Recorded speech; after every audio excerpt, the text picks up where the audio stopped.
My job is all about purpose. Just the ability to make a difference, to help someone be able to go home at the end of the day. My great-grandfather started the volunteer fire department in Springfield, Nebraska. My grandmother was a nurse. My uncle was a fire chief in Atlanta, Georgia. So somewhere down the line, it was my purpose to be doing this. Yeah, we're a family here. The data we get from Rapid SOS is life-saving.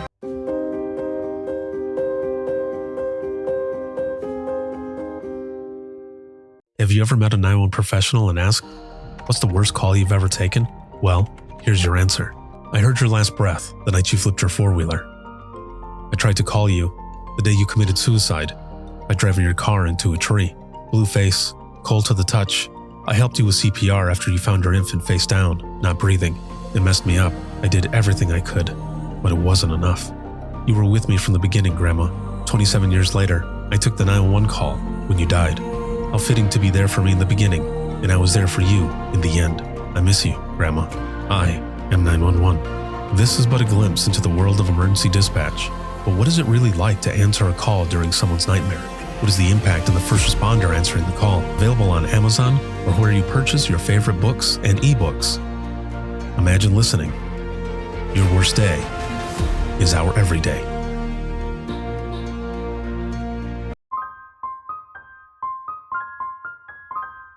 This is Jordan, and you're listening to the Code 7 Podcast Network.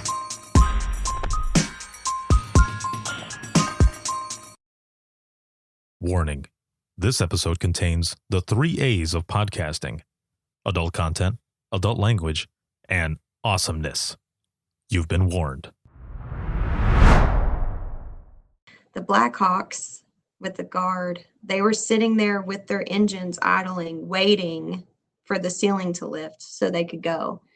So we had Virginia Highway Patrol, THP, and the Blackhawks all took off at the same time. But everybody was stuck on that roof waiting for air rescue for almost 2 hours. Watching houses go by, trees go by. It was very scary. And some of the things that were said on the radio was just horrifying. I was gonna say, I can't even imagine what you're hearing on the radio. People saying whatever they might be seeing, or something to the effect of maybe can anyone hear me or something. At those moments, you're not. It's not just dispatch and those out in the field. It makes it that much more personal. It was friendships. The police chief. This one gets me every time. He said on the radio, he said, "Alora, I know you're listening. Get me some effing help." Oh man.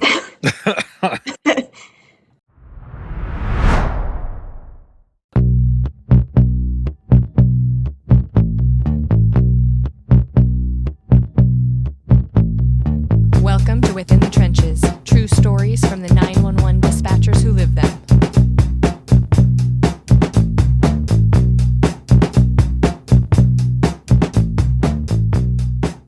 Hey, what's going on? This is Ricardo with the Code 7 Podcast Network, and this is Within the Trenches, true stories from the 911 dispatchers who live them. This episode is sponsored by Rapid SOS, Safer Together, the leading AI company in public safety, and a big shout out to subscribers of the podcast. Thank you all very, very much. As I always say, and I will continue to say it, I started all of this, but all of it would not be what it is without all of you and your support. So thank you for your continued support, watching, supporting, listening, sharing, just all of it. Thank you so much. And yes, I said support 3 times there. But I thank you for it. I appreciate it. Because I wouldn't be where I'm at without all of you. So thank you. It is February 12th on a Thursday. It's going to be Friday 13th tomorrow. Oh, snaps. We'll see how everything is going on, popping off in dispatch. Sometimes I really miss it. Other times I'm glad I'm not there for days like Friday 13th or full moons or the 4th of July. I joke. I do miss it. I really do miss it. But man, there's some crazy stuff that happens in our profession. There's a lot of different things coming up. I've got conferences, places I'll be doing keynotes, speaking at, doing breakout sessions, also doing the podcast. So look out for announcements that are going to be coming up and all. And I appreciate all of you. So thank you for everything that you do. I'm excited for my guest today.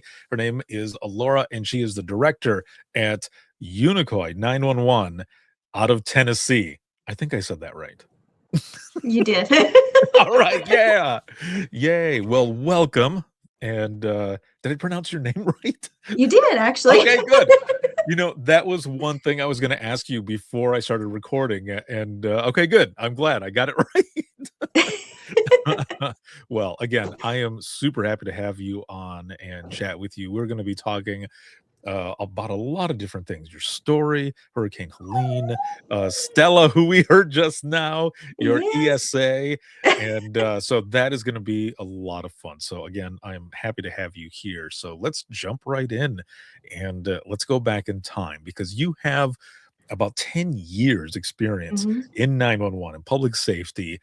But how did you get started to begin with? Do you come from a family of public safety, or did someone just No. say, "Hey, you would be great at this," or did you just, I don't know, basically stumbled into it? So I was working as a CNA, and my boyfriend at the time was a deputy.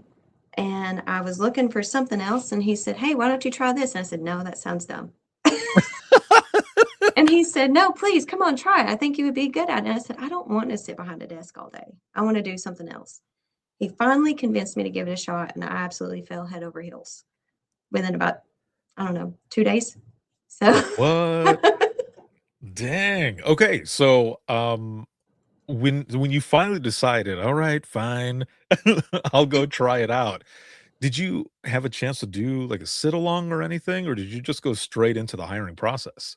I went straight into the hiring process. I had decided to do it after I did a ride along with him, and I was listening to the dispatchers, and he was talking about how like they're dealing with so much going on at one time. And he said, "I know you want to be physically active." He said, "But you'd be amazed at the mental activity that they're doing." And I said, "It can't be that much." He said, "Just listen for the day." And I did. And I was like, "All right, I'll give it a shot. I'll go apply." It took 6 months to get hired, though. Oh, dude. It's just a long hiring process in general, or how did Well, that the work? first director I applied under didn't want to hire me. Mhm. And so then she retired, and a new one came in and decided to give me a shot, but he had only been here a couple of months. So, Oh, man, okay, so you end up going to that process, and you end up finding out you got the job. mhm, How are you feeling in that moment? I was panicking. Oh, Because at first they had hired me on as part-time to mhm. train. And the girl that they had hired full-time over me quit suddenly after hearing a really bad call. And so before I ever even did my first training shift, they called and said, "Hey, you're actually full-time now." Oh, okay. Oh, man. So how's the panicking going now at that I s point? I looked at my boyfriend, I said, "I don't know if I can do this." I said, "If somebody quit that fast, Mhm. I don't know that I can do this." And he said, "I think you can do it. Just try, just try." And here we are. I know, right? Here we are 10 years later. Holy moly. Okay, so you end up coming in, you're part-time training and everything. And that part-time, what was it? Was it like 4 hours, 8 hours? How did that work for your training It as a was part-timer at before this whole thing happened? whenever they wanted to train me. Oh, snap. Okay, so it wasn't. All right. Well, the reason I asked too is because the last center that I was at, where I ended up closing out my dispatch career, part of public safety, um, I was I was part time training as well, and but they had just kind of like a set schedule where I was coming in. It was mostly over the weekends because it was there was a lot more going on, so it'd be easier for me to learn a lot of things. But as soon as I was done training, they were like, "Hey, you're actually going to be full time after all." And I was like, "Hell yes!" But for you, you're part-time, it's whenever. So, I mean, you're working somewhere else at the time, right? I mean, how does that Yeah. even work? Yeah, I was still a CNA, and so I knew hopefully I would become full time. So I kind of took a gamble. If they Mhm. called and said they were ready to train that day, which they ended up calling just saying you're going to be full time, I was just going to take a sick day and come in. So Oh, man. So then, okay, hold on a minute, really quick here, because of what you just said there. Were you waiting to hear about your first part-time training shift and they said you're yes. gonna be full-time? Oh, no way. Okay, I wanted to make sure I heard you right, because at first I was thinking, okay, so you were doing, part-time shifts here, training and stuff, and then one of them, they ended up saying, "Hey, you're gonna be full-time." No, that's not Mhm. the case. You were waiting to be called in for that training, and instead of them calling you for the part-time training, they're letting you know that you're full-time. Yeah. Oh Yeah. my lord. The girl that they hired full time over me, she had only been here a couple of days and listened to that call and said, "No, not for me," and left. Well, that okay, so 2 things. That's good and bad, right? Like, that sucks that, they end up losing that person, but also it's good in, I guess, multiple ways. Because 1, you ended up getting the full time, right? But also the center is not going through the entire process and then Mhm. getting to a point where they then start listening to calls and they're like, "No, this is not for me." And what I mean is, like, going through just, like, geography and learning policies and procedures and stuff first. I like the way a lot of places are doing it now, where they're playing calls for people right off the bat, or they have them come in for sit-alongs so that Mhm. they can hear it, so they can be exposed to it. Because then, if you don't, like for myself and my old center, we had a person go through the training up until the point where they're now getting on the floor, still in training, but they've gone through all of the geography codes, all of that stuff, and then they hear that first call, and yeah, they're like, "Nope, this isn't for me." So then you've, in a way, wasted all of that, where if maybe you had done it in the first place, like with this person, there at your center, it's only 2 days, and that person was aware enough that they knew that it wasn't for them. So in a way, it's good. It's good that that ended up happening, but especially because look where you're at now. Yeah. So, as we're on this topic, you walk in to dispatch, and what are you seeing? So, for those who are watching and listening, just so that you can paint a picture for them, when you're walking in, are there multiple people on the floor at the same time that are working? Are there just like a bunch of different consoles? What is it that you're seeing, and how are you feeling in that moment? So I work at a very small center, but for somebody brand new, I walked in and there's 3 consoles with only 2 people and 4 monitors on each console and hovering around you. It kind of felt like a spaceship when I walked in. Yeah. And there's people talking and phones ringing and radios going off. And I turned around and looked at the director and I said, "What is happening?" And he said, "Oh, it's just Tuesday." And I What said, "Oh, fantastic. Okay." what a way to put it. It's just Tuesday. It's just another day in dispatch. Yeah, But it sounds like maybe even some feelings of being kind of overwhelmed a little bit. very much so. And especially, he turned around and he said, "Hey, here's your trainer. Bye." And so she actually had to tell me her name. He didn't tell me her name. Oh. And I said, "Okay, what do I do now? Just stand here, look at you, or do you want me to sit down? What do you want me to do?" And she said, "I don't know, grab a chair, I guess." So this is an interesting way to start, especially because you don't know what's going on, right? You don't know what's going on. You're feeling overwhelmed. You're kind of looking to someone to, a buddy of some sort, buddy system. Hey, help me Yeah. out. What are we supposed to be doing? And of course, you know, 10 years ago, even more before that, a lot of the guard at the time at a lot of centers was kind of like that. It was Hmm. sit down, shut up, listen, don't speak. Yeah. And which sucks, right? There's that tough love, but that tough love doesn't always work.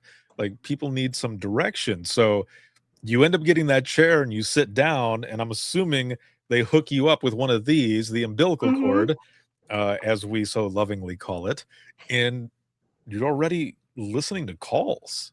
Yeah. I mean, is that pretty much how it went down? Yes. 100% how it went down. She handed me some papers and said, read these over while we listen to calls. And that was my first day. So was that an 8-hour shift or a 12-hour shift? It was eight Okay. hours. So 8-hour shift. That's what you're doing that whole first day. You go back home. I don't even know if you remember this or not, but going back home, like, do you remember your drive? Like, were you not saying much during your drive? Was it just music? Did you call your boyfriend, or did you get home and then talk to your boyfriend and be like, what am I getting myself into? I don't remember the drive home, but I Mhm. do remember calling him at some point and saying, what have you asked me to do? He said, I really think you'll be good at it. I know it's crazy. Give it some time. Man. And I Yeah. said, you're lucky I like you. What a way to start. What a welcome to dispatch. So, you go through that. How long did the training process last? 2 weeks. What? 2 weeks. Yeah. 2 weeks, and you were Mhm. already out on the floor taking calls. Yes. So let's think about that moment where you've gone through those 2 weeks. Now I laugh, but and you I'm sure you know this already, but like my first day ever in dispatch back in 2001, 1, I find out that I get the job. 2, I find out that I'm working that same night for midnight shift. And 3, I'm in dispatch for about 25 minutes before I take my first call. So I feel you there in not having a lot of training. So you go through those 2 weeks and you go to start taking calls. I mean, do you ever have a moment where you're thinking, this can't be it? There's got to be more training than this. Yeah, I thought that a few times, but then one of my partners that I worked Mhm. with explained her training about, I don't know, 8 years prior to that. And she said that her training was all you need to know is 10-4-10-4 and copy good buddy. And then he went across the street to the movie theater. What? Okay, so that's that's worse than mine. I at least was shown everything in 25 minutes and then thrown to the wolves. Holy crap. Yeah. I mean, so the person that was training me, who I would say who's very seasoned, Mhm. slightly crusty, I would say, very cool guy, but he was the same way. He's like, these are the only things that you need to be able to do this job, and that's common sense, thick skin, and to be human. Mhm. And yeah, it's pretty much what you're doing, and talk to people the way you would want to be talked to, and you learn as you're working. So you start taking these calls, and I mean, do you even remember? Do you remember your first call, or even some of those earlier calls that you were taking? Not really. Mhm. In preparation for this, I actually went back into our CAD system here and looked, and the first call that I ever put in was a school traffic call, and I Oh. don't remember anything about it. Is it weird to go back? It's funny that you say that, because when I first started, well, not when I first started, but once I got kind of dialed in and I had the chance to do so, I went into, because I worked for the county that I grew up in. So I went back in to look up just some like calls that I know that it happened at my home. I mean, we were home once. My dad is in Texas, and we were at home when someone tried to break into our house in the middle of the night. And I remember waking up in the middle of the night and hearing my mom speak to one of the officers. And I ended up looking that up and reading the stuff on there. And I thought, wow, this is what was going on. So for you to go back and read that first call and read that, I have to ask, like, what was that moment like for you? Because, like you said, you don't remember it, but you're reading stuff and you're like, I'm the one who did this. And this is Oh, interesting. I looked at it and I said, those are the notes that I put in that call. You're all critiquing yourself. Oh, that's hilarious. But that's us. We're our own worst critic. hmm Yeah, I had one of my dispatchers sitting behind me and I said, please don't put notes like that in your calls. Make them better than that. Learn from me. So so you were training for 2 weeks. Mhm. And so just so that I can for myself and everyone who's watching and listening can get a better understanding. Do you dispatch and take calls? Like, do you do all 3 disciplines of public safety, police, fire, EMS, or is it just police? How does it work there? So we do police, fire, EMS, Mhm. and then also all the NCIC work for the entire county. So all of it. Nice. Okay, so you learned all of that in Yeah. 2 weeks. How No, absolutely not. well, I mean, it to a point, right? To a point, enough for they're like, "Go, be free." Fly. Yeah, Fly on your own. yeah, fly on your own, and, we'll be here to back you up if you need it. So, you're working with 2 other people, right? There's 3 people on usually? There was usually two. Oh, 2, okay, so 2 is Yeah, the minimum? yeah. So that is excuse me, it's kinda close to the center that I was working at, the central dispatch, because our minimum was 3 throughout the week, and then on the weekend, it was 4, and that 4th person they would stagger the shift, so it would be the 1P to 1A shift so that we had Mhm. someone for those peak times, and then, after 1 AM, things kinda drop off, but, there's some days where it doesn't drop off, and it just makes it that much more crazy. So, you you end up having that training, you're going through. About how long, after do you feel like you were dialed in, right? Because you get trained, maybe you go to some other trainings or whatever, you know what you're doing, but it takes from a lot of people that I've spoken to, it's between like 2 to maybe 3 years is Mhm. kind of that sweet spot where you feel like you're dialed in to what is going on. I mean, you're always learning, right? But it's kind of like that moment. For me, being younger and arrogant, I felt like I was dialed in about a year Oh, in, you snap, look know? at you. Um, it took moving to a different county to Mhm, realize I was not dialed in. And once I got there, probably year 3 for me, mhm. I felt more confident, more comfortable. Now, what was it that, and if you can remember and you feel, like you can say, what do you think it was that made you feel like, "I'm not as dialed in as I thought I was?" Probably starting training at the other agency. Mhm. When I sat down, I've been a dispatcher for 2 years. I know what I'm doing. Why do I need to sit through this long training? Um, and then started taking calls, and my trainer was like, "Yeah, that's not how we do that. What do you mean you've never used this software? What do you mean you don't know what this is?" And it was, oh, okay. I don't know what I'm doing. So, did you feel like you were starting from scratch again a little bit, or Yeah, kinda. so that yeah, that definitely for someone who's a bit younger and is like, "Bring it on, like, I've got Mhm. this," that's kind of a gut punch, right? When you get there and you're like, "Oh my god, okay, alright, maybe we're not where we thought we were." But it sounds like, though, you were also receptive to what was going on, and you were, continued your training until you felt like you were dialed in. Mhm. Yeah. That agency took or showed me a lot, taught me a lot. Definitely got me to where I am now. It took a little bit of convincing at first, Mhm. probably a few weeks, and then here we are.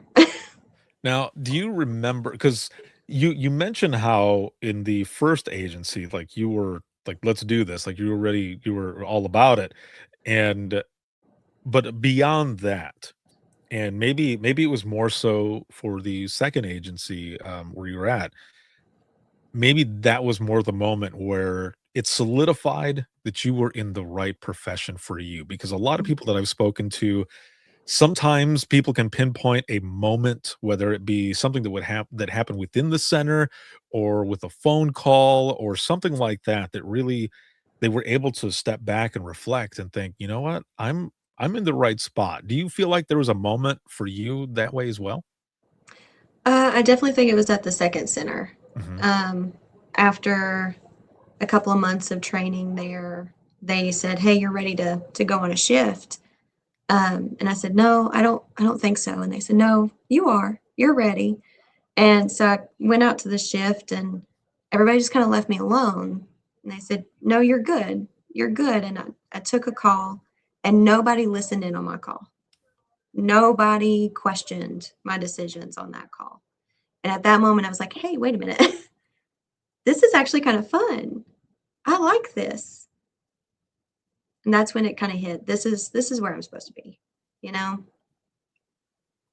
That is awesome. I love it, because yeah, there are moments, especially like that, because I remember when I was getting ready to get let go on my own, and it was kind of the same way. My trainer says, "So what do you think? Do you think you're ready?" And I said, "Hell no." I said, "No, I," and this is also from coming from almost 4 years in a in the first center that I was at in Florida before I moved back to Michigan.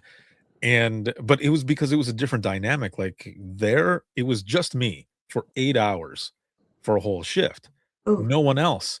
And the next one, where I ended up retiring from, there's now a team. So I'm still learning to work with this team, because when you get to the shadow phase of like our training process, the way it was back then, the trainer's there, but like off. If you need them, they come in, but you're supposed to be working as a team. And I was only on that phase for like a week or two.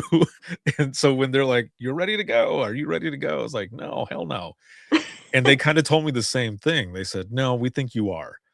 And it was that push Mhm. that really helped do it. And I can feel your vibe where you say, like, I can do this.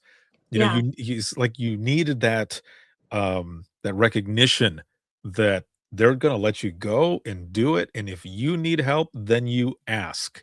Mhm. And I can feel it right now. I got goosebumps. It's weird. But it's just that feeling of satisfaction that you're like, "Damn it, I I can do this. I Yeah. can. This is where I'm supposed to be." So I feel you. That's an awesome moment. It's kinda like right after that, I asked, "Hey, would I ever be able to be a trainer?" They said, "Yeah, we'll send you to CTO school." And I went, "Are you shitting me? Really?" Okay. Yeah, so right there, even more so, that is really cool that Mhm. they were also receptive to the fact that, "Hey, you wanna do this? Then we're gonna give you every opportunity." Mhm. They also needed more trainers too, It did. but yeah, 100%. but but to have someone come in who is not only, um not so much new, but newer to the center, and really going through and doing all this stuff, but having that confidence, like, hell yeah, like, you want someone who has that confidence, but also is willing to learn even more so, and then also help those new folks that are coming in. So I have to ask, because I ask all the time when people mention that they were trainers as well. It's one of two things of reasons that they wanted to become a trainer. One is because they had crappy training, and they wanted to become a trainer to kind of undo some of the not so much, I guess, bad training, but kind of crappy training, whichever. Um, so that the new folks that are coming in, that literal next generation of 911, they can mold them in a better way than they were, or Mhm. they had great training and that inspired them to be able to do it as well.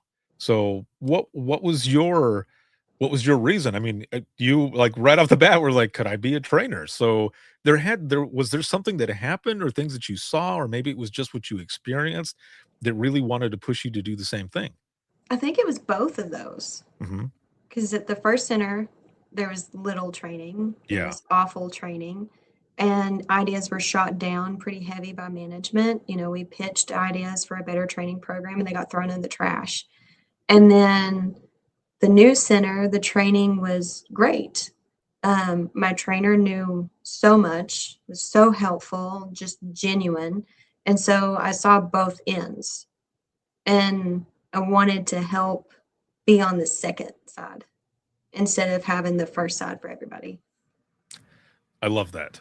And that is probably one of the best things too, to have both of those, because when you're training, you will have those stories to be able to share as well.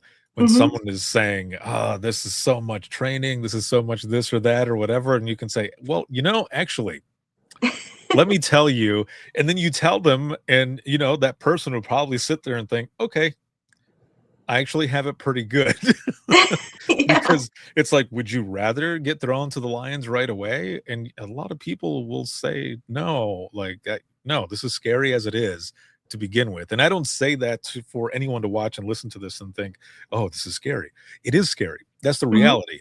But I would rather you know what it's like right off the bat than find out later and then decide, no, this is not for me. But what if you are on an actual 911 call and you freeze up or something like that? That's not gonna help anyone. So I would rather people know right off the bat? Hmm. Yeah. And I start out with every new hire that I bring in and explain, this job is very scary, but our goal is to give you every tool possible to make it as easy as possible. I want you to fall back on that training that we're going to give you on any scenario and not feel scared or freeze. And so that's the program we built now here. And I love the program we have now. So, See, and I love that as well, because you're using all of that experience that you bring to the table, and you're making that training program that much better because of that experience that you had. I always say to people, like, if you could go back, what would you change or whatever? But sometimes you don't want to change anything because mhm, you've gone through all of that. Let's say you did go back and you changed something. You probably wouldn't have some of those thoughts that you have right now because you didn't go through it. But exactly. because you did, that's going to make that training program that much better. And then whoever else is part of that training program, I mean, they bring their own story to it as well. Hmm. Yeah, we've Uh, we've developed a great team. So, See, and I love to hear that too, because there's a lot of places. I mean, one of the big things that we talk about in 911 is also the culture that is mhm, within the different dispatch centers, and how having a good culture, or building a good culture even, will help people stay.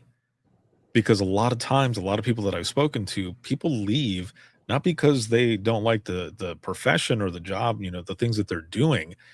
It's because of maybe a toxic culture, a toxic environment or whatever. mhm, And some of them would rather take a pay cut to work somewhere where they feel like they're heard and seen and things are good.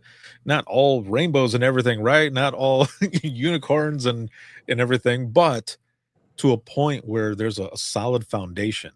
mhm. People would rather be there. Yeah, I So, think here my people they just want to be heard. mhm. That's the big thing. And making time to go out there and talk to them every day seems to make a huge difference. Um, I think we have probably the best morale in our area right now, which I mean, Stella helps, but Yes. And I love that you've got that type of culture there. I mean, I know a lot of centers that are building a great place to be at, to have a career at. one of the places in Michigan, they have a waiting list for Mhm. people to get hired there because they have that much of a good culture and rapport around the state and stuff that people want to go there. I'm like, damn, like that is really cool. That is Yeah. cool to hear. And we'll talk about Stella here more in a moment, but for all of this time, that you've been in dispatch and everything, and the time that you've been on the floor, and also if just as long as you feel comfortable sharing, what about a call that just kind of sticks with you? And I know that there are many calls, and like for myself, there are many calls as well that have stuck with me, but sometimes there are maybe one or two that stick out that much more because of maybe something that I heard, continue to hear, or things that I remember. What about yourself? One that that stuck with me forever, and I talked to a lot of the new hires about it too. Mhm. Um, I was pretty early in my second agency. It was winter, and a woman called. She said that her oldest son had come up to the house. They had been walking around in the field below their house. There's a pond down there, and they were walking on the ice, and the youngest son fell through and had slipped under the ice. When she called, she was at her house and was going down the hill to get to the pond. When she made it to the pond, I lost her. She was completely level 5 hysterics, screaming, blood curdling scream in the background. Um, we were trying to get anybody up there.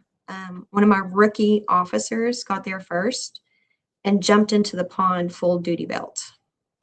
And so we were panicking that not only were we going to lose a 2-year-old, but we were also going to lose an officer to this icy pond. Um, I could not get her back. I tried every technique under the sun, couldn't get her back. Ended up just muting myself and crying along with her. After the call was done, my deputy director at the time came up and patted me on the back and he said, "Go outside." I said, "I don't want to go outside. I need to know what happens next." And he said, "No, go outside. I've got it." And I said, "You can't take a call. You don't know what you're doing." He said, "Please just go outside." So I finally got up and went out. And for probably 15, 20 minutes, I beat myself up. I couldn't get her back on the phone. When I came back in and I told my trainer at the time about it, my former trainer, I was out of training at that point, told her about it. She immediately took me into the office and played me a video on the levels of hysteric callers and explained she was a level 5 and there was nothing I could do to get her back.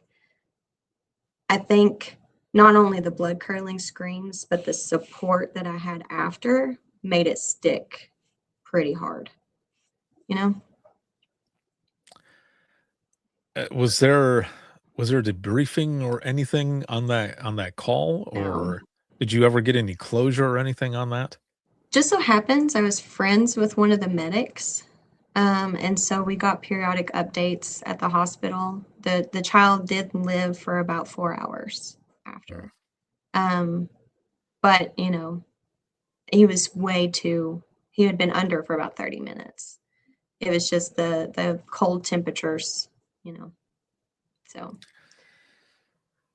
Oh, well, right off the bat, thank you so much for sharing that with us, and I'm happy that you had even some form of support, people mhm. telling you to walk away.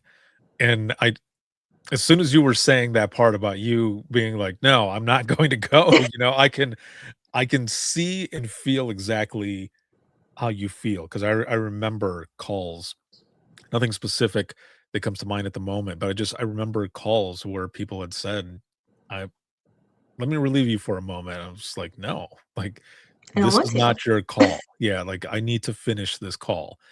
And with those, I did end up finishing it only because it was already going to be done.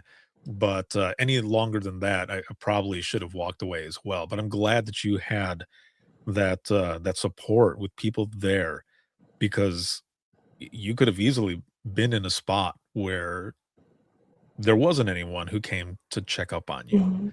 And so I'm glad that you were able to step away, but also that you were not afraid to mute your microphone and just let your emotions flow.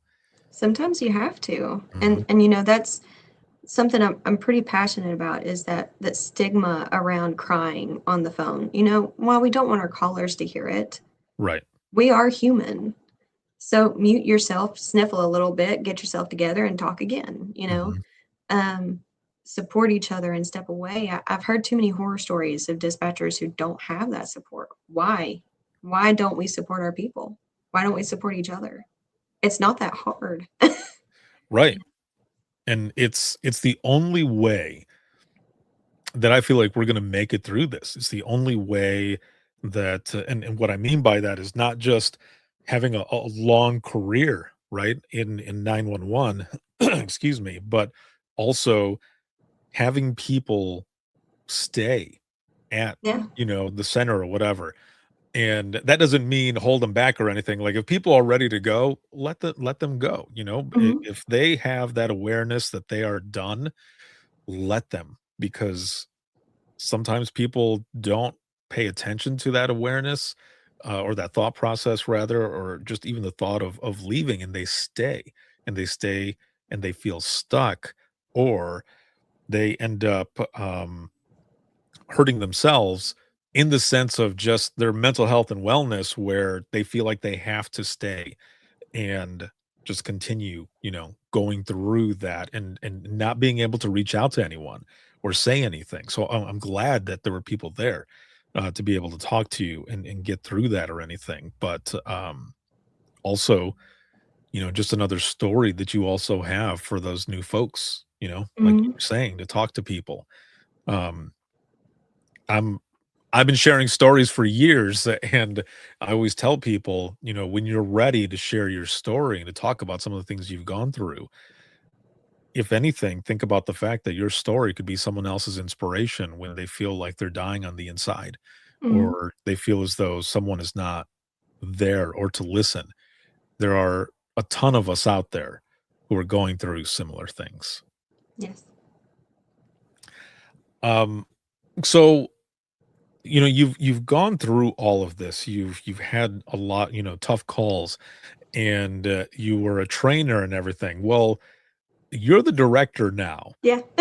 So I almost feel like, just listening to you, that you've got this like sass spunk, like bring it on, type attitude, that it wasn't just, hey, how can I be a trainer, right off the bat. Now, after doing all of this, it's like, how can I step into this role as a Mhm. director to take care of my people and those out in the field and my community? What was your process of moving up higher?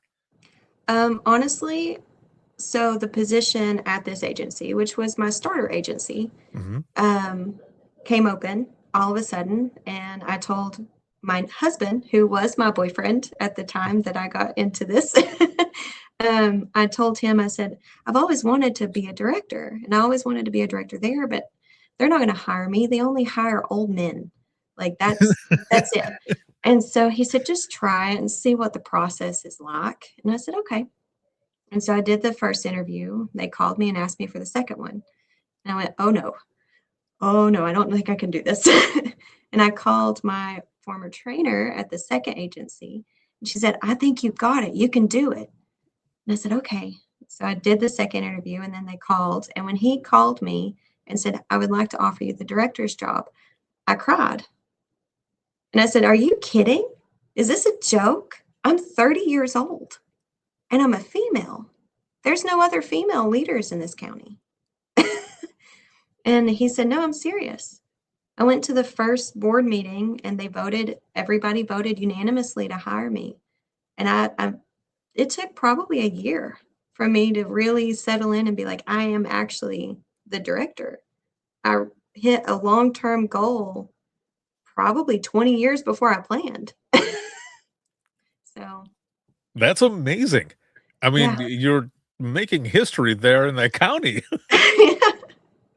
Since I got in, they've got two. The EMS director is now a female, and the animal shelter director is now a female. So we've started kind of a movement around here.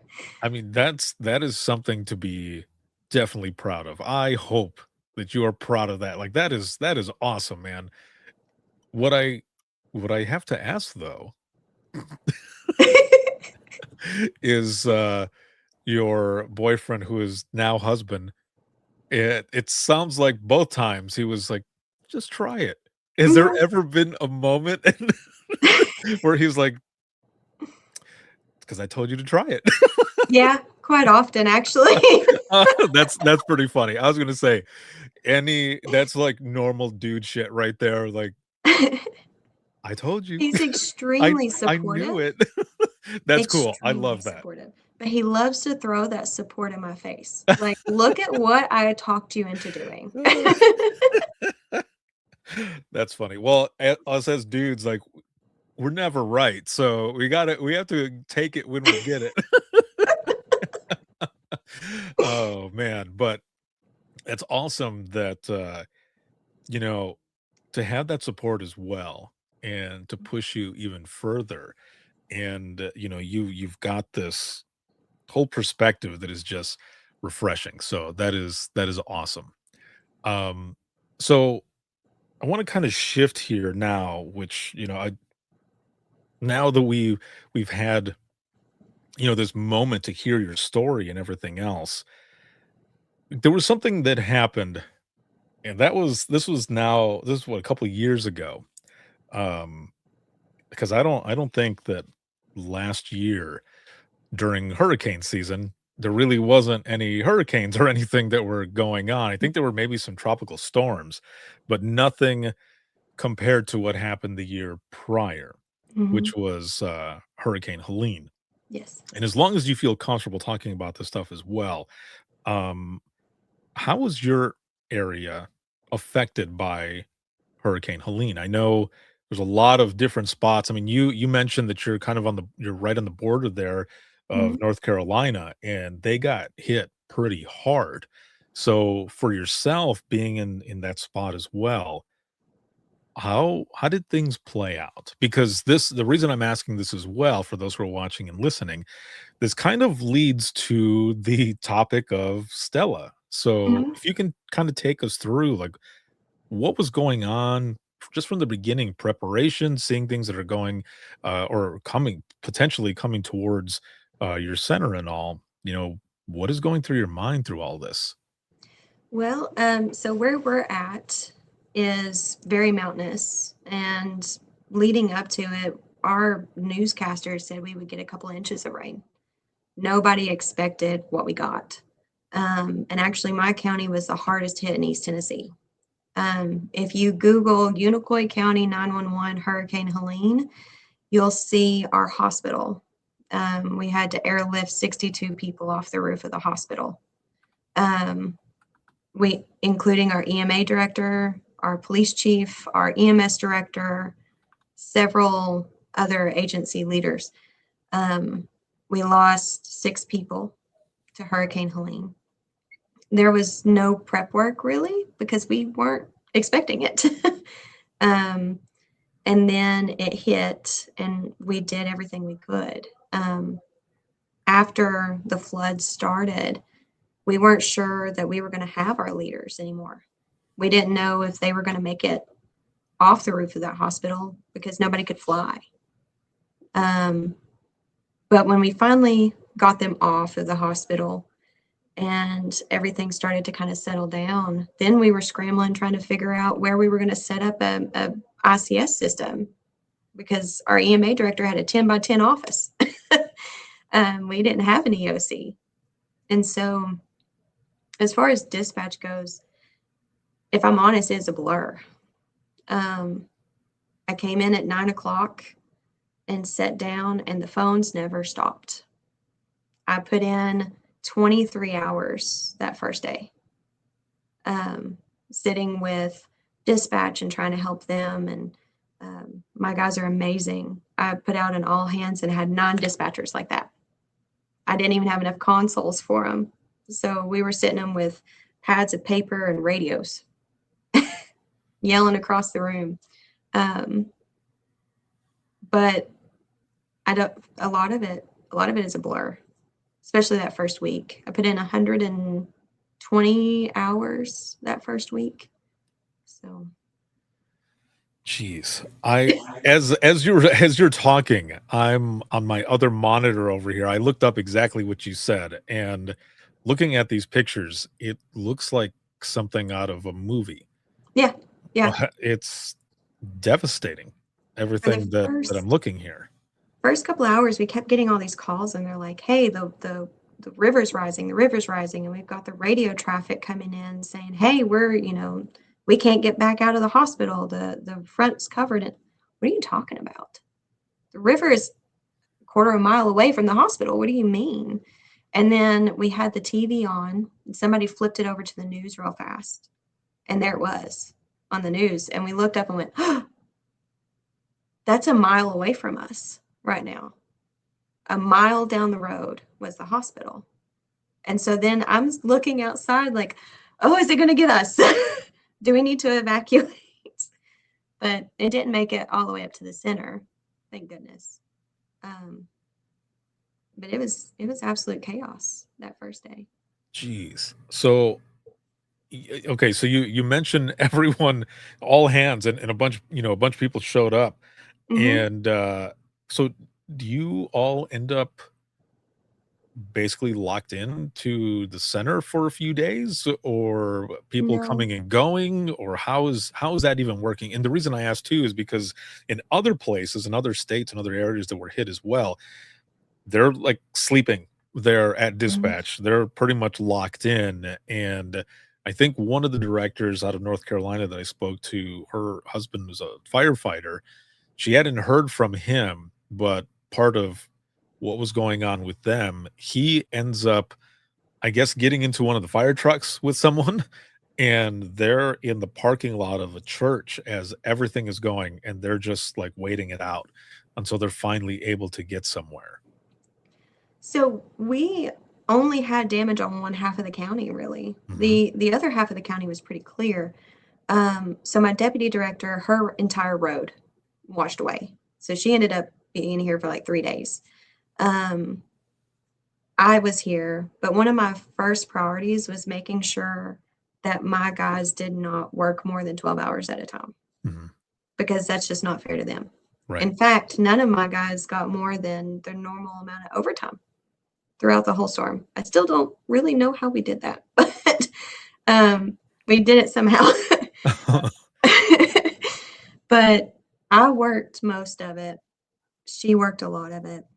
We did get some help from tactical dispatch, which was the first time, I tell you, being a new director. I'd only been the director 9 months at that point. Jeez. And the state tactical dispatch rep reached out and he said, do you know how to call for us if you need us? And I said, no. He said, cool, I'm sending you an email. If you need us, just respond to it. Okay. And I did a little bit later, and they sent me people. The fact that they were so willing to take care of us was just amazing. Oh man. Okay, I've got like so many questions.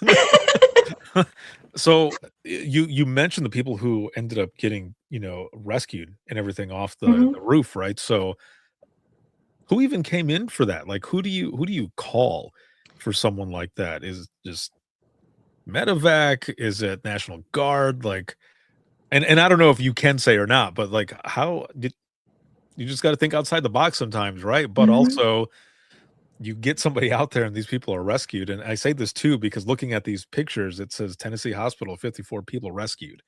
So it's actually 62. It was 62? Yeah. Oh, holy crap. So how does that even go on? Because I mean, there's so much coordination and everything, and you guys are right in the middle of it as well. And it just, I can't even imagine. This is chaotic. It was actually kind of sad at first. So we called our wings, our air rescue medevac. They said, no, the weather is too rough. We're not coming. Okay. So then we stepped back. We called THP, Tennessee Highway Patrol. They said, no, weather's too bad. So then we called North Carolina because we didn't know how bad it was in North Carolina at that time. Called them and they said no, absolutely not, absolutely not. And then we just started Googling helicopters in the area until we found numbers. I tried the National Guard and they said, right now, all we got is prayers for you. That one made me cry a little bit. And then we hit, one of my guys thought about it and called Virginia Highway Patrol. And they sent the first helicopter. So we had, and then the Blackhawks with the Guard, they were sitting there with their engines idling, waiting for the ceiling to lift so they could go. So we had Virginia Highway Patrol, THP, and the Blackhawks all took off at the same time. But everybody was stuck on that roof waiting for air rescue for almost 2 hours. Watching houses go by, trees go by. It was very scary. And some of the things that were said on the radio was just horrifying. I was going to say, I can't even imagine what you're hearing on the radio. People saying whatever they might be seeing, or, something to the effect of maybe, can anyone hear me or something, at those moments, you're not, it's not just dispatch and those out in the field. It makes it that much more personal.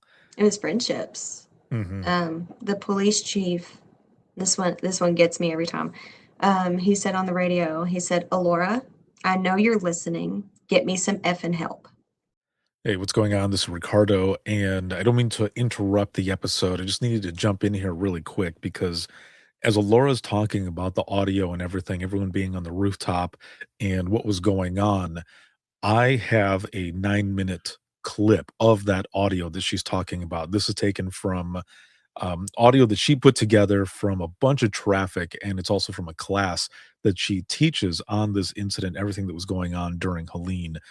And so listener discretion is advised. The audio you're about to hear is not suitable for all audiences. So again, listener discretion is advised. 501 Central. I'm taking my truck through this mess here, and we'll see how we do. 16 511. We've got any additional units can come up. We'll have to deploy a boat up here more than likely. We'll have to have some people downstream throw bags.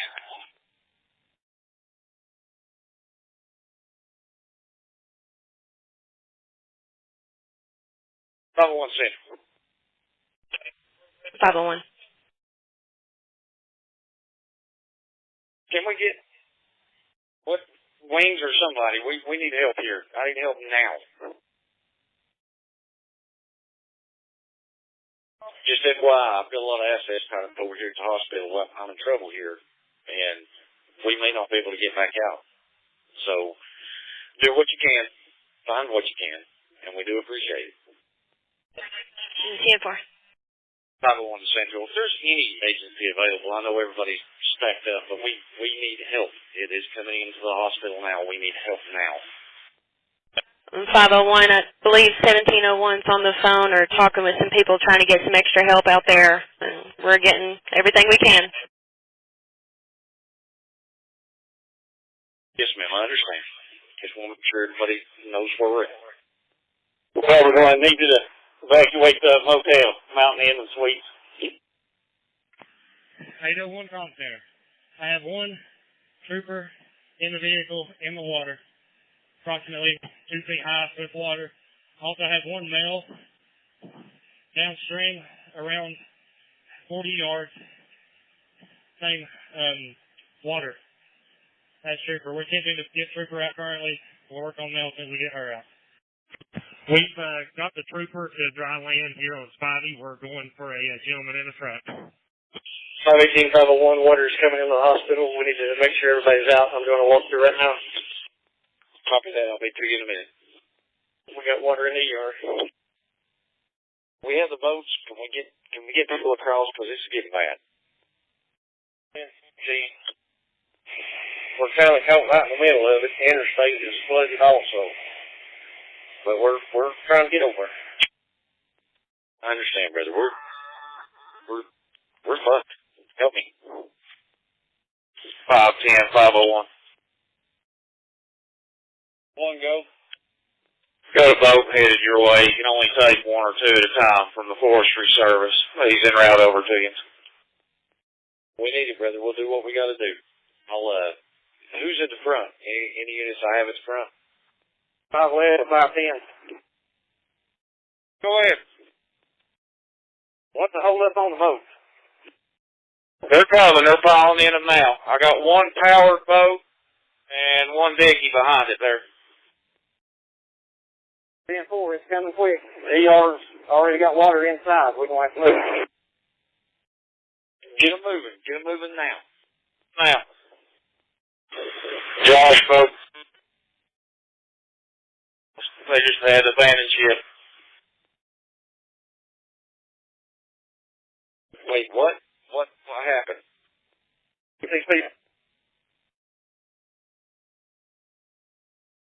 Small boat did not have enough power to get over there. He just literally had to abandon his little ship here. Fuck. Okay, listen. We've got to get these people out of here. And otherwise we're going to go to the top of the roof and do what we got to do. But now, seriously, give me some fucking boats or some trucks or something right now. I need helicopters now. If we can get helicopters in here, I mean, however many, wherever you get them, I need them now. Alora, I know you're listening. Get me help. My kids, a trailer just hit my kids' house. They still haven't been rescued. They're afraid they're going to drown. Like, the water's almost above their house. They can't get onto the roof. And They're getting ready to put the second boat in here. Second motorboat in. Mark, hold off on deployment. Here comes the structure.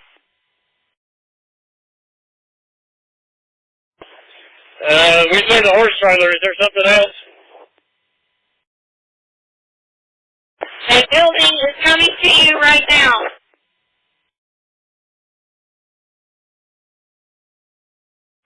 I don't see it from where we're at. Okay, I see the building.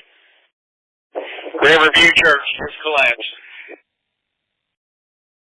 There you go, tire just went down. See if they just lost the engine in one of those. Comm Center, 501. One go. 501, my director spoke with National Guard. It's not a no. They're doing the best they can. They're working together, trying to get the resources together. But as of right now, no helicopters.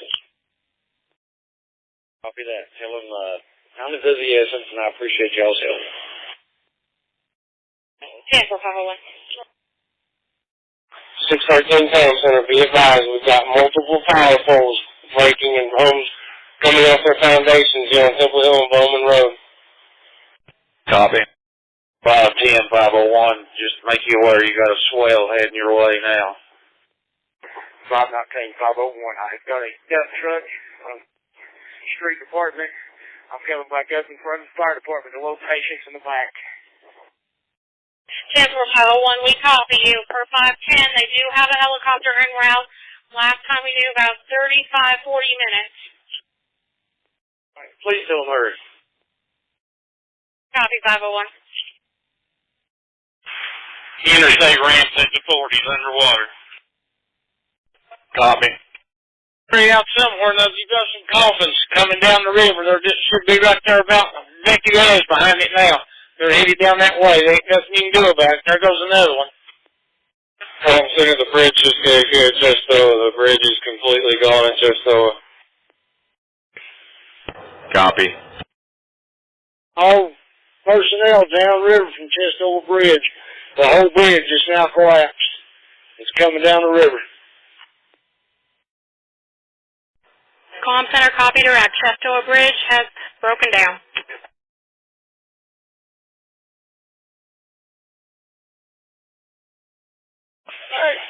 Now, it didn't just break down. It's completely gone now. It's already gone down the river, the whole thing. Copy. 627 call center and all units downriver from Chestoa. The Spring Baptist Church Fellowship Hall that's come off its foundation and it's coming down the river. If I'm not command, we have 2 souls in the water. They have actually washed away right here about the salt shack at the rail yard. The last point they seen contact, they were washing, going toward Paul Pointer's residence, but we do have 2 souls in the water. We are trying to make our way around through the rail yard. I understood. Chief, there's leaves at the other side of the bridge there on the interstate as this fell in. Hold on a second. I got a helicopter on the roof. We're starting to move patients. This is 1701 on the hospital roof. We'll be waiting your arrival. Reach loud and clear. Combat's out. 1701 Spooky 2 direct. Is the helipad an option, or is it going to have to be the rooftop? It has to be the rooftop. All right, copy.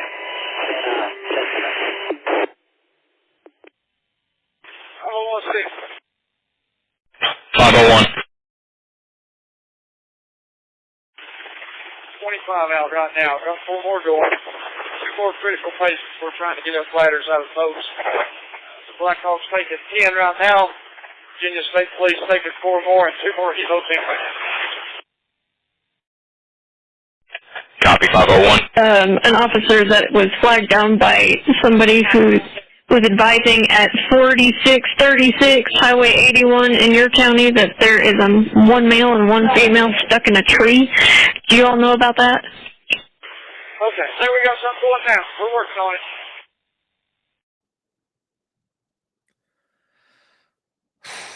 Oh man. Yeah, something like that. Because now it's just, that's even more personal. These are the people that you work with, that you know, and it's up to you to try to get them help as much as possible. And I don't know, what all has been said, whether it be in the media or just in general, but it feels like there's a huge credit that needs to go to you and your team. Recognition. And I know that, a lot of times people will say, oh, we were just doing our jobs. There's a lot of coordination on your part to be reaching out, and they end up getting rescued. Honestly, it was a team effort. There was one police officer, one city guy, who ended up getting a hold of the National Guard too. And between both of us, just hammering them hard, that's what got them to sit idle in those helicopters and wait. But my people, it was anybody they could think of to call. They were Googling personal phone numbers, calling senators and and everybody they could think of, trying to get help. It was amazing. Afterwards, I went back and listened, and somebody even tried to call Trump. They didn't get through, but they tried. Hey, the fact that someone tried to get a hold of, of him, or the White House, the switchboard, even, that's even that. I think that is something that people don't always recognize, is that 911 professionals will go to the ends of hell to get someone help. It doesn't matter how, we don't stop. You keep going and going until you've exhausted every option, and even then you're still trying other options to try to figure it out. We're still pestering people, saying, hey, no is not an option. Right, yeah, exactly, because I have never experienced this, but there are a lot of folks that I've spoken to who've been in similar situations that have to do with hurricanes, where they've gotten to that moment where people are calling for help, and they have to just simply tell them there's no help coming. I all I can tell you to do is to get to a safer, more secure location, or get to the highest spot that you can get to, because there's no one coming. And to be in a profession and in a spot where that's not something that you even pops into your head that you would say to someone, because of the job that we do, and then to have to say it, that is gut-wrenching. Yeah. Yeah. And I mean, you know, I know we told at least a couple of people right now, I don't have anybody. I need you to get to the highest spot while we were still trying. I mean, we may say that, but we're going to keep going as hard as we can. And unfortunately, we did lose 6. It sounds like they ended up getting swept off that truck about 30 minutes before the Blackhawks actually got there. And that's devastating. We didn't want to lose anybody. Right. So you're going through everything that is Hurricane Helene, like a few other places. And somehow, and you'll have to talk me through this and the rest of the audience, those who are watching and listening right now, Stella comes into play. How did this happen in the midst of this chaos that is going on? So after the flood, our animal shelter actually got washed away too. And I told them, if we can help, let us know. But obviously it has to fit in with the dynamic in dispatch. So on October 16th of 2024, the director called me and said, "Are you willing to try fostering this dog?" And I said, "Well, what kind of dog is it?" And he said, "It's a little terrier dog." I said, "Okay, sure. First, does she bark a lot? And has she shown any aggression?" And he said, "I don't know. I haven't seen her." I said, "Okay, well, bring her on, I guess." You know, they brought her down. It took 30 minutes and we all just fell in love. So I ended up adopting her so she can be here. And she lives here 24/7. Shortly after getting her in, we realized she was gaining quite a bit of weight. She was pregnant. Oh. So on Black Surprise. Friday, she had 7 puppies in the corner of my office.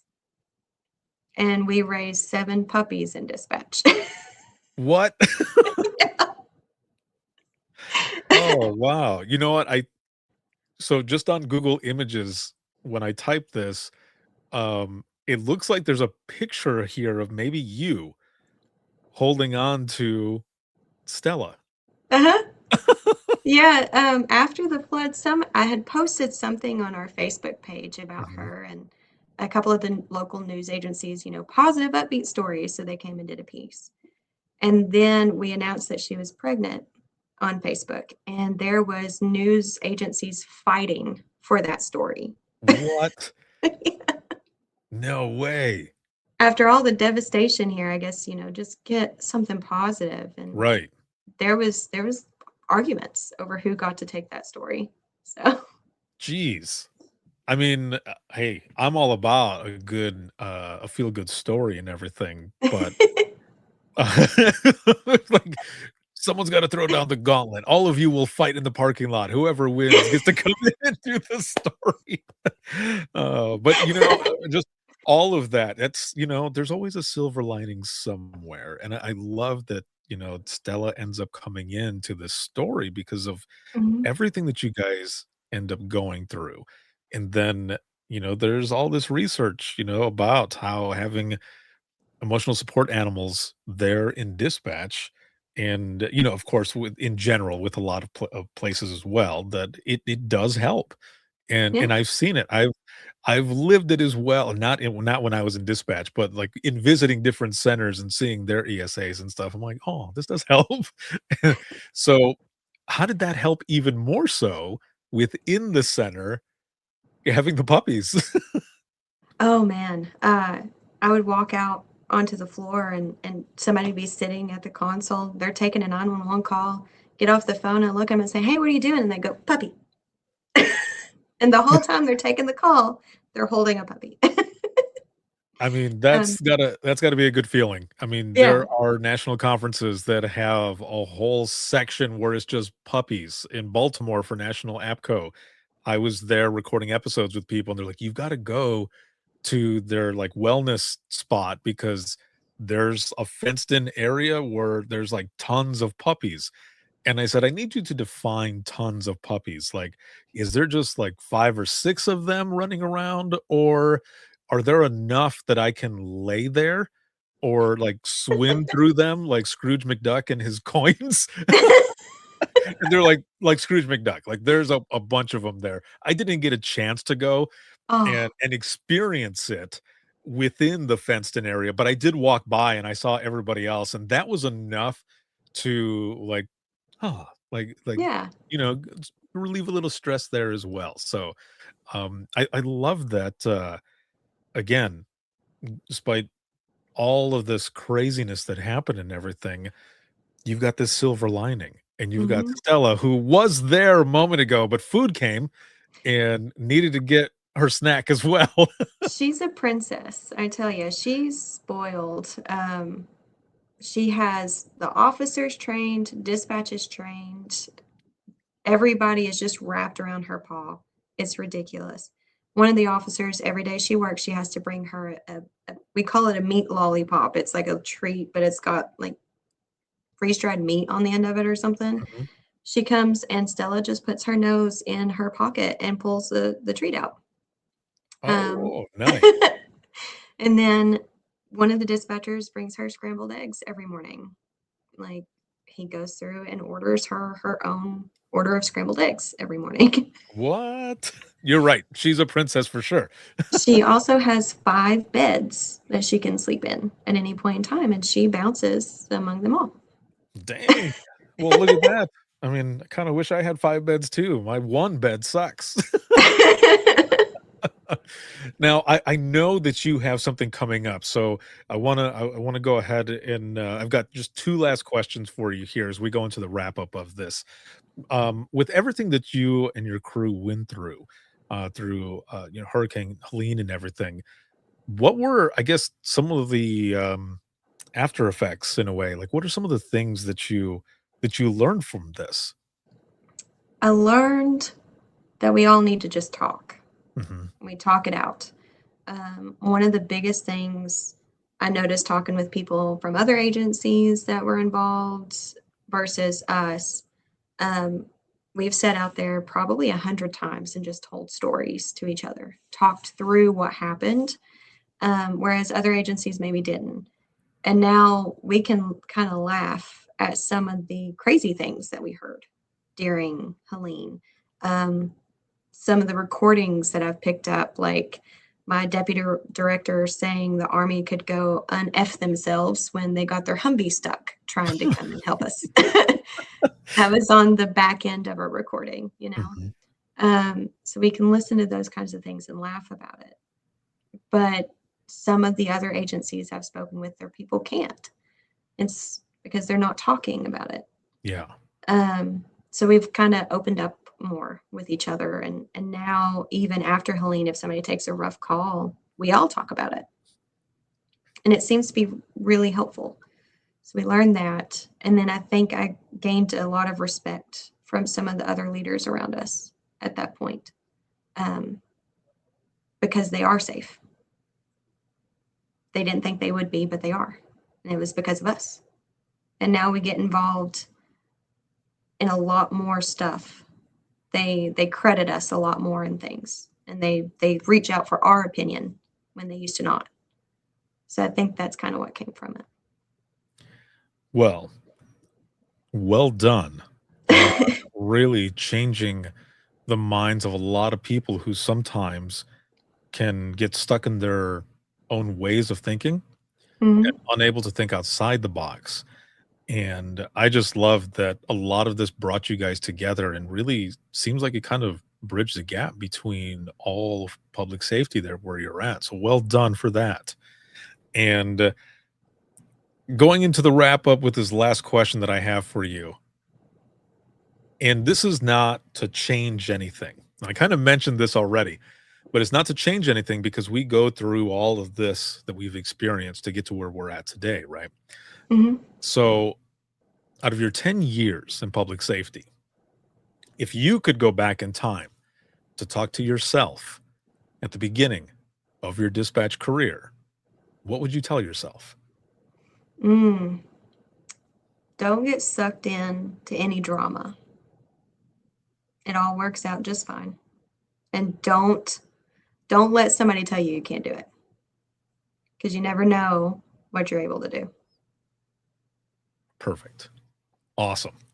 Hell yes. Oh, this has been so much fun to have you on and learn more about you, hear your story, the things that happened during Helene, but especially that definitely a silver lining with Stella and the puppies and all of that. I love your perspective on just how you do things, and man, you keep kicking ass and taking names. Well done.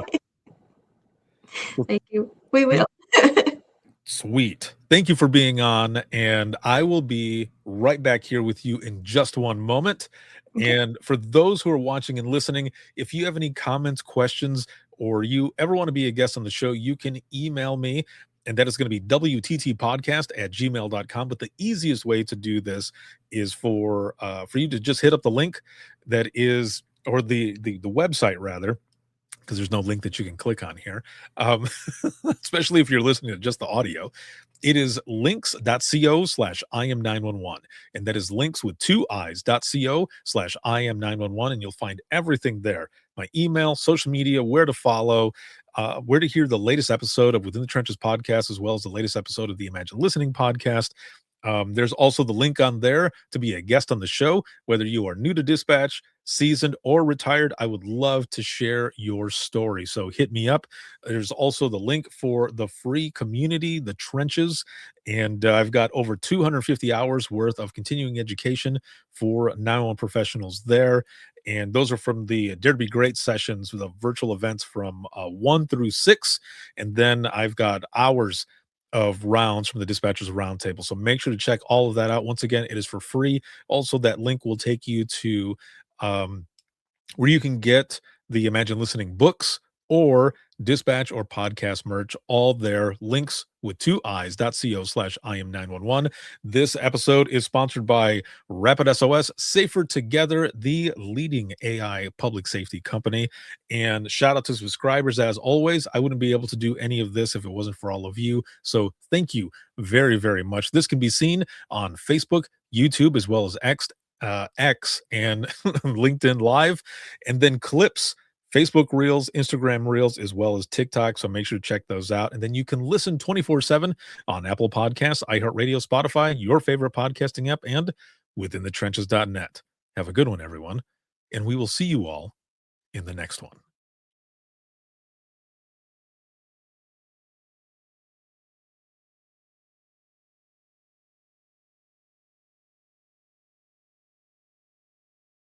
Imagine listening to someone's worst day every single day. Imagine listening as someone experiences life, through their worst nightmare to the miracle of birth or a life saved. I'm Ricardo Martinez, a former 911 dispatcher, and for years I've been recording the voices of a hidden world, ours. I've provided a space for 911 dispatchers to share their powerful stories. It started as a peer support session and continues. Dispatchers sitting together, sharing out loud, or writing down what they couldn't say. Some stories will grip you. Stories of heartbreak, resilience, and calls that haunt us long after the line goes quiet. But Imagine Listening is more than heavy emotion. It's about healing. It's about laughing through the chaos, lifting each other up, and reminding the world that dispatchers are human too. The lighthearted will balance the heavy. Experience the power of storytelling, a podcast for the thin gold line and those who want to understand it. This is Imagine Listening. Your worst day is our everyday. Subscribe now wherever you listen to your favorite podcasts.